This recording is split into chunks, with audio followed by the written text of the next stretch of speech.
Ow!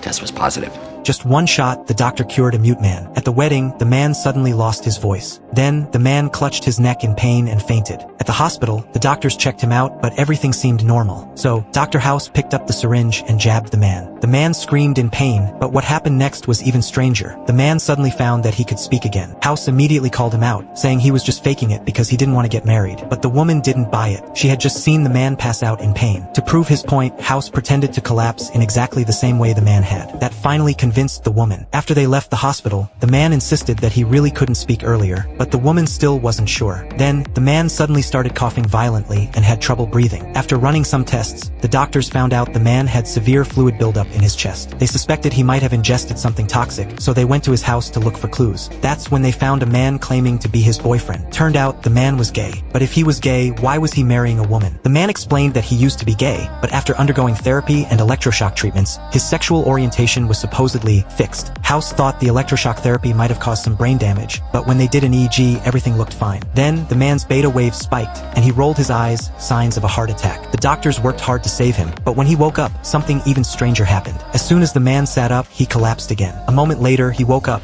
but when he tried to sit up again, he fainted. House figured it was positional tachycardia syndrome. His blood pressure dropped when he stood up, but it returned to normal when he lay down. The doctors kept checking him out. They noticed his chest was wet and thought he was just sweating. But when they lifted his shirt, they were shocked because the man was actually lactating. The doctors checked his prolactin levels and scanned his pituitary gland, but everything came back normal. So why was this guy lactating? That's when Dr. Wilson said something that made House have an epiphany. House went into the man's room, gently lifted his head, and, miraculously, the man's headache completely disappeared. When House let go, the pain came back. But as long as he kept holding the man's head, the pain would stop instantly. That's when House finally figured it out. The man had Chiari malformation. His skull was abnormally narrow, which messed with the circulation of cerebrospinal fluid. The electroshock therapy had caused his brain to swell, blocking the already narrow skull and even pressing on his pituitary gland, which explained the lactation. With surgery, the man could be cured and get back to normal.